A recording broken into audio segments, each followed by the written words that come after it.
Hello student, in this video lecture I am going to discuss about relief of India.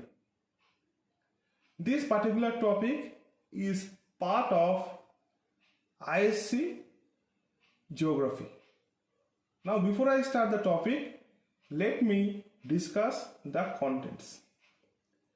The contents composed of the Himalayan mountain complex, the Indus, Ganga, Brahmaputra plain, the peninsular plateau, the coastal plains and the island. Relief of India. India is generally divided into following relief divisions: the Himalayan mountain complex, the Indus, Ganga, Brahmaputra plain, the peninsular plateau, the coastal plains and the island. Today I will discuss about the Himalayan mountain complex. I will mainly discuss the classification of this mountain complex and its significance. Now let me begin this topic with a small introduction. This mountain complex is located on the northern border of India in an east to west direction. It is extended for a distance of 2400 kilometers from the Indus River in the west to Brahmaputra in the east. The average width of this particular mountain complex is 160 to 400 kilometers. Now here you can see location of Himalayan mountains. In this particular map I will label the name of different part of Himalayan mountain complex and later I will discuss their characteristics. Now let me begin. This part, that is the extreme northern part of Himalayan mountain complex, is known as Trans-Himalaya.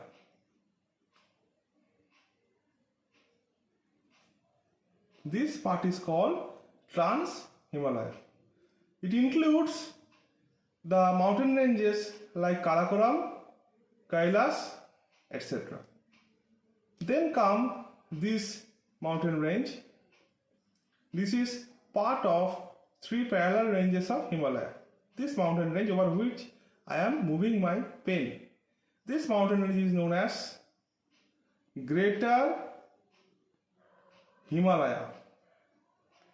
Known as Greater Himalaya.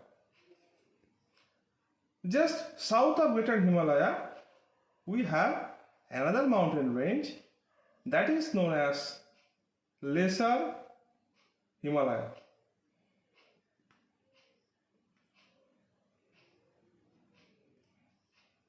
At the extreme south, we have another mountain range that is part of Himalayan mountain range or complex, is known as Shivalik range.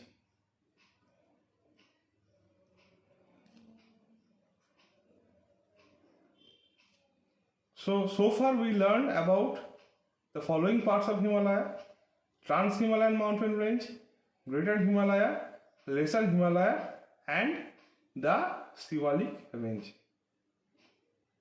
The main part of Himalaya is Greater Himalaya, Lesser Himalaya and the Shivalik range. These three mountain ranges are parallel to each other and they are like a crescent. Now the Himalayan mountain ranges have taken bend like an hairpin. They have taken bend like an hairpin towards northwest and towards northeast. These particular bends are known as offshoots of Himalaya. This part is known as northeastern offshoots, whereas this part is called northwestern offshoots. These are bend of Himalaya. Now in the next page, I am going to discuss in detail the characteristics of various parts of Himalayas. The Great Himalayas. The average altitude of Great Himalaya is more than 6,000 meters and the average width is 25 kilometers.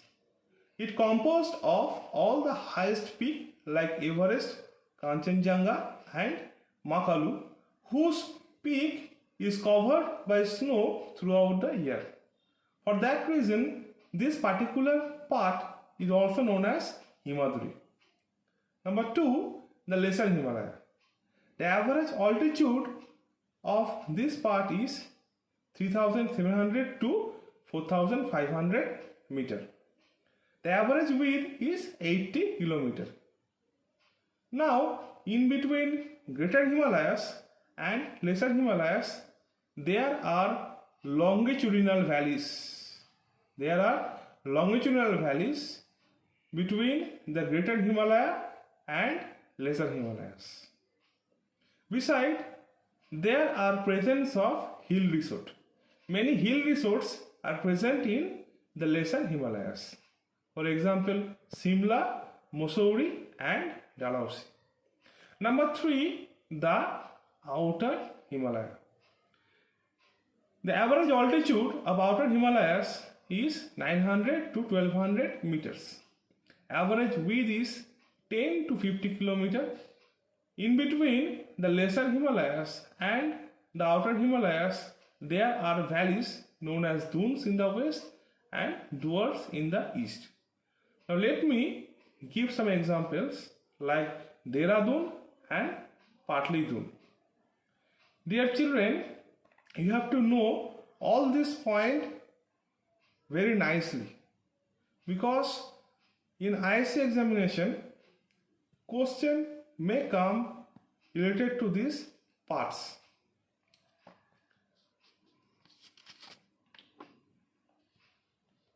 Number 4, offshoots of Himalaya. As I said you earlier, the general east axis and west axis of Himalayas take sudden bend which is comparable to hairpin. Here I forget to add one point, it will be west. So the general east west axis takes sudden bend which is comparable to hairpin. This particular part is called offshoots of Himalayas.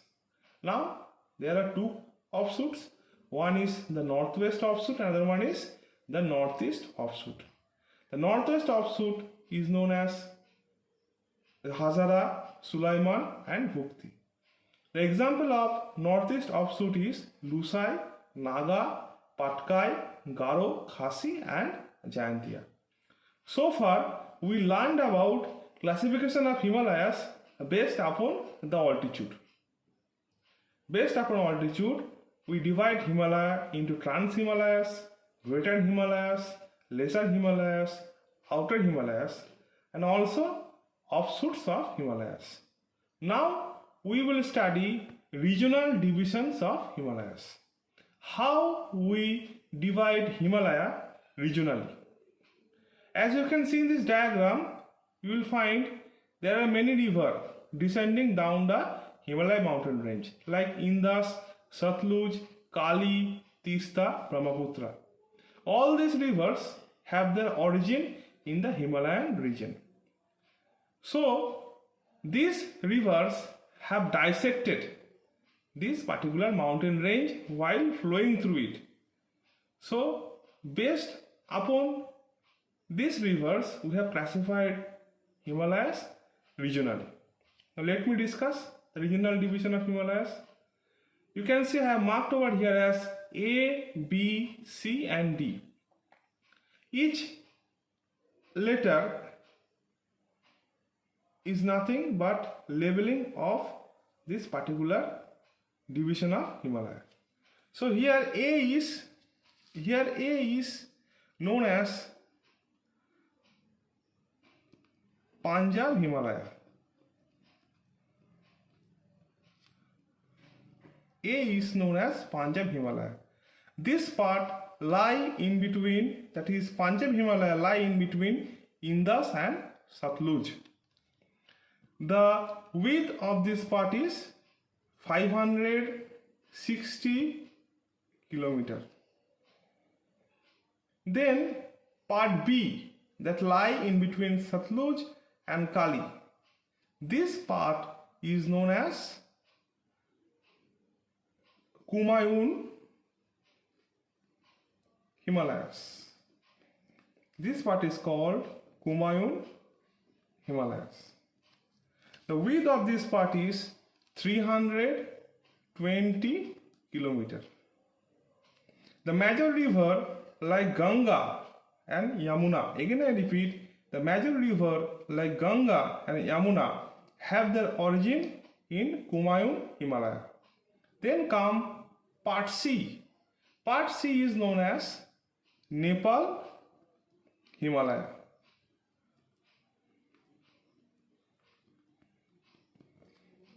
This is the longest part of Himalaya, whose width is 800 kilometers. And at last there is part 4, which lies mainly in Assam. It lies in between Tista and Brahmaputra. Here I have marked as D. It is known as Assam Himalaya. It is known as Assam Himalaya. The width of this part is 720 kilometers. So let me repeat once again. We divide Himalaya into 4 subdivisions. Regionally, we divide Himalaya into 4 subdivisions: A, B, C and D. The part lying between Indus and Satluj river is known as Punjab Himalaya. The part lying between Satluj and Kali river is known as Kumaun Himalaya. The part lying between Kali and Tista river is known as Nepal Himalaya. And the part that lie between Tista and Brahmaputra river is known as Assam Himalaya. The average width of Punjab Himalaya is 560 km. The width of Kumaun Himalaya is 320 km. The width of Nepal Himalaya is 800 km. And the width of Assam Himalaya is 720 km. Now, here I have noted some important points about regional division of Himalaya. First one is Punjab Himalayas or Kashmir Himalaya. Why it is called Kashmir Himalaya? As major part of these Himalayas lie in the state of Kashmir. Here we have important ranges like Ladakh, Pir Panjal and Jaskar. Number 2 is Kumaun Himalaya. It is also known as Uttarakhand Himalaya. Why? Because major part of this Himalaya lie in the state of Uttarakhand. As I said you earlier, great rivers like Ganga and Yamuna have their source in Kumaun Himalaya. Number 3 is Nepal Himalaya, which mainly lie in the Nepal. Flat Kathmandu Valley is situated in the Nepal Himalaya. We all know that Kathmandu is the capital of Nepal. Last is the Assam Himalaya, which is located mainly in Assam. Now I will discuss the significance of Himalaya. What are the significance of Himalaya? There are many significance of Himalaya, but out of those I have chosen 4 which are very much important. Number 1 is climatic influence. What is the climatic influence? Himalaya protect us from cold wind of Central Asia. The cold wind that is coming from Central Asia is obstructed by Himalayan mountain range. It also intercepts monsoon wind. Himalaya also stand as a wall in the way of monsoon wind, therefore entire country getting monsoon rainfall. In absence of Himalaya, India would have been a desert, because at that time cold wind of Central Asia might have come to our country, and secondly monsoon wind may not be able to cause any kind of rainfall. Source of rivers. All the mighty rivers, mighty Indian rivers, have their origin point in Himalayas. Rivers like Ganga, Yamuna, Indus, Brahmaputra have their source in Himalayas. The snowfield of Himalayas melt and provide water to these rivers. Number 3 is hydroelectricity. The presence of natural waterfalls along the course of the river in the mountain range provide ideal condition for the development of hydroelectricity.